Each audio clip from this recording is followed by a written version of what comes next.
Good morning students. हम पढ़ रहे थे चैप्टर 7 एंड चैप्टर 7 में हमने वेटेकर की जो पंच जगत अवधारणा थी, जिसमें 5 जगत उन्होंने बताए थे, वो हमने पढ़े हैं। Monera, protista, fungi, Plantae, animalia, ये 5 जगत जो हैं इनके बारे में हम पढ़ चुके हैं। इसके बाद में जो प्लांटी जगत है उसके वर्गों के बारे में भी हम पढ़ चुके हैं, जिसमें Thallophyta, bryophyta, pteridophyta, gymnosperm and angiosperm, जो 5 जो वर्ग हैं ये हम पढ़ चुके हैं। इनके बारे में क्या क्या विशेषताएं हैं ये सारा हमने पिछली क्लास में पढ़ा था। इसके बाद हमने प्लांटी जगत हमने पढ़ लिया। इसके बाद हमने पढ़ा एनिमेलिया। एनिमेलिया जो जगत है उसको और कई वर्गों में बांटा है, जिसमें पॉरीफेरा, सिलेंड्रेटा एंड जो प्लेटीहेल्मिन्थीज है, ये 3 वर्ग हमने पिछली क्लास में पढ़े थे। आज हम बात करेंगे निमेटोडा, एनिलिडा एंड आर्थ्रोपोडा, ये जो 3 और वर्ग है इनके बारे में। एनिमेलिया जो जगत है इसमें सभी बहुकोशिक यूकैरियोटिक जो जीव होते हैं और विषमपोषी जो अपना पोषण खुद नहीं बनाते, इस जगत में रखे गए हैं, जो कि अपना पोषण स्वयं नहीं बनाते हैं, बहुकोशिक होते हैं, यूकैरियोटिक होते हैं और इनमें कोशिका वृद्धि नहीं पाई जाती। तो हम बात करते हैं निमेटोडा की। तो निमेटोडा जो है इसमें त्रिकोरकी, ये जो जीव होते हैं इसके, ये त्रिकोरकी होते हैं। त्रिकोरकी का मतलब है कि इनमें जो उत्तक होते हैं वो 3 लेयर होती हैं और उनसे अलग अलग भागों का निर्माण होता है। तो निमेटोडा के जो जीव होते हैं वो त्रिकोरकी होते हैं, द्विपार्श्व सममित होते हैं। द्विपार्श्व सममित मैंने आपको पहले ही बता दिया है, किसी भी अगर हम जीव की बात करें तो उसका दायां और बायां भाग अगर एक समान हो तो वो द्विपार्श्व सममित होता है। इसके बाद हम बात करते हैं, ये जो निमेटोडा के जो सदस्य हैं, जो जीव हैं, ये गोल होते हैं यानी बेलनाकार होते हैं। हमने प्लेटीहेल्मिन्थीज में देखा था, प्लेटीहेल्मिन्थीज के जो जीव होते हैं उन्हें चपटीक्रमी कहा जाता है, क्योंकि इनका शरीर जो होता है वो चपटा होता है। और जो निमेटोडा के जो सदस्य होते हैं ये गोल होते हैं, इसलिए इनको गोलक्रमी कहते हैं। इसके साथ ही इनके अंदर जो इसकी जो देह गुहा होती है, यानी निमेटोडा के जो जीव होते हैं इनकी देह गुहा होती है, उसे कूटसिलोम कहते हैं। निमेटोडा के जो जीव होते हैं उनमें पाए जाने वाली देह गुहा को कूटसिलोम कहते हैं। और इनके अंदर इनका जो शारीरिक संगठन है वो तंत्र स्तर का होता है, लेकिन इनमें तंत्र अंग तंत्र जो होते हैं वो अपूर्ण होते हैं, पूर्ण रूप से विकसित नहीं होते। इसी के साथ हम बात करें, ये ज़्यादातर जो है वो परजीवी होते हैं, दूसरे जो जीव होते हैं उनके ऊपर निर्भर करते हैं। बाह्य या आंतरिक रूप से ये परजीवी के रूप में पाए जाते हैं, शरीर के बाहर या शरीर के अंदर जो रह के क्या करते हैं, अपना पोषण प्राप्त करते हैं और कई तरह की जो बीमारियां हैं वो भी पैदा करते हैं। अगर हम इनकी बात करें तो इनको गोलक्रमी कहते हैं। और इनके जो, क्योंकि इनका शरीर बेलनाकार होता है और इनके जो एग्जाम्पल हैं वो गोलक्रमी और इसमें फीताक्रमी जो फाइलेरिया जो है ये इसके एग्जाम्पल हैं। नेक्स्ट हम बात करते हैं एनिलिडा की।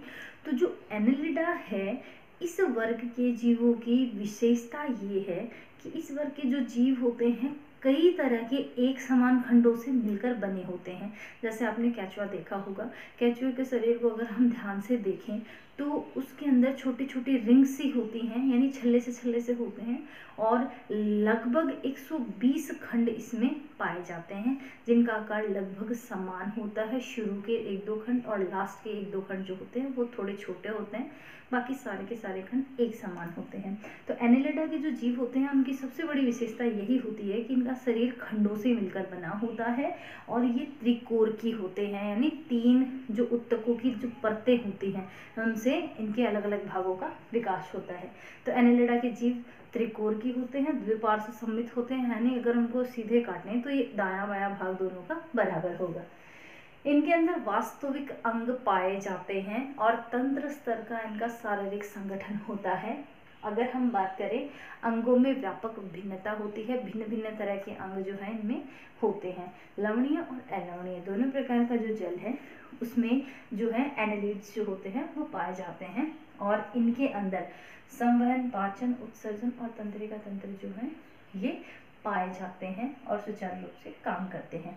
अगर हम एनिलिडा के जीवों की बात करें, केंचुआ है, नेरीज है, ये इसके एग्जाम्पल हैं। एक जोंक जो कि बिल्कुल जो कैटरपिलर होता है जो बिल्कुल वैसी सी होती है, और आपकी जो बुक है इसमें डायग्राम भी दे रखा है। इस जोंक की खास बात होती है कि अगर ये किसी भी एनिमल की यानी किसी भी जीव की अगर स्किन पे चिपक जाए तो ये इतनी टाइटली अटैच हो जाती है और ये क्या करती है, स्किन से जो है खून को चूसती है और तब तक ये नहीं छोड़ते जब तक कि ये पूरी फूल नहीं जाती खून से, इसके अंदर पूरा भर नहीं जाता। जैसे ही वो पूरी फिल हो जाएगी तो वो हट जाए, अपने आप ही हट के गिर जाएगी। और अगर किसी इंसान के ऊपर कई सारी अगर ऐसी जोंक आ जाए तो उसका सारा जो खून होता है वो क्या करेंगी, चूस के ख़त्म कर देंगे। अब देखिए यहाँ पे आगे हम बात करते हैं ऑर्थोपोडा की। ऑर्थोपोडा जो वर्ग है ये एनिमेलिया का अगर हम बात करें नॉन कॉर्डेटा की तो सबसे बड़ा जगत है, सबसे बड़े जगतों की हम बात कर वर्ग की हम बात कर रहे हैं।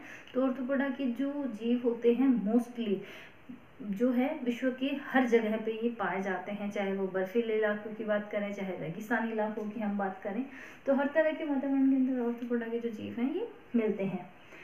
इनकी सबसे बड़ी खास बात ये होती है कि इनमें कई सारे पैर होते हैं और ये जो पैर होते हैं ये आपस में अंदर की तरफ जुड़े हुए होते हैं। ऑर्थोपोडा मतलब संघित उपांग, उपांग का मतलब होता है पैर, पोडाज मीन्स भी पैर होता है, यानी जुड़े हुए पैर। अगर आपने बिच्छू को कभी ध्यान से देखा है या मक्खी को देखा है, झींगा मछली है, तितली है, तो इनके जो पैर होते हैं ये इसके कई पैर होते हैं और वो अंदर की तरफ जो होते हैं वो जुड़े हुए रहते हैं, संघित उपांग होते हैं और ये इस वर्ग की सबसे बड़ी विशेषता है। इसी के साथ ही ऑर्थोपोडा की एक और विशेषता है कि ऑर्थोपोडा के जो जीव होते हैं उनमें खुला परिसंचरण तंत्र होता है। खुला परिसंचरण तंत्र का मतलब है कि अगर जो ब्लड है, जो रुधिर है, वो अगर रक्त वाहिनियों में बह रहा है, यानी ब्लड को एक जगह से दूसरी जगह ले जाने के लिए, सर्कुलेट करने के लिए जो ब्लड वेसल्स हैं, रक्त वाहिनियाँ हैं, तो वो होता है बंद परिसंचरण तंत्र। और अगर ऊतकों के बीच में रुधिर सीधा ही बहता रहे, प्रवाहित हो रहा है, तो उसे कहते हैं खुला परिसंचरण तंत्र। जो ऑर्थोपोडा के जीव होते हैं उनमें खुला परिसंचरण तंत्र पाया जाता है। ये त्रिकोण की होते हैं, द्विपार्श्व सममित होते हैं और इनके जो एग्जाम्पल हैं झींगा, तितली, मकड़ी, बिच्छू, ये सारे के सारे इसके एग्जाम्पल्स हैं। अगर हम मक्खी की बात करें तो वो भी इसी के अंदर आते हैं और इनकी विशेषताएं खुला परिसंचरण तंत्र और इनके संघित उपांग यानी जुड़े हुए पैर इनके अंदर होते हैं। तो ये जो 3 वर्ग आज हमने पढ़े, 3 हमने जो वर्ग है वो पिछली क्लास में पढ़े थे, उसमें हमने पढ़ा था ऑर्थोपोडा, सिलेंड्रेटा और प्लेटीहेल्मिन्थीज। आज हमने 3 वर्ग और पढ़े हैं, नेमाटोडा, एनेलिडा एंड ऑर्थोपोडा। ये 6 वर्ग हमने एनिमेलिया के पढ़े हैं। आज के लिए जो आपका होमवर्क है वो आपको लिखना है एनेलिडा जो है, एनेलिडा वर्ग के जंतुओं की कोई 6 विशेषताएं बताइए। तो इसमें आपको जो मैंने आपको बताया है कि एनेलिडा के जीव त्रिकोण के होते हैं, द्विपार्श्व सममित होते हैं, वास्तविक अंग जिनके अंदर पाए जाते हैं, लवणीय अलवणीय दोनों प्रकार के जल में पाए जाते हैं, शरीर कई सारे खंडों से मिलकर बना होता है। ये सारी की सारी इस वर्ग के जीवों की विशेषताएं हैं। क्वेश्चन नंबर 2 आपका है ऑर्थोपोडा के जीवों में 2 मुख्य लक्षण लिखिए जो कि इनमें पाए जाते हैं। तो खुला परिसंचरण तंत्र और संघित उपांग, इन दोनों को आपको डिस्क्राइब करना, थोड़ा एक्सप्लेन करके लिखना है। ये क्वेश्चन आपको कंप्लीट करने हैं। किसी भी क्वेश्चन में अगर आपको डाउट होता है या किसी भी टॉपिक को आपको पूछना है, समझ में नहीं आया, तो आप मेरे से पूछ सकते हैं। Thank you.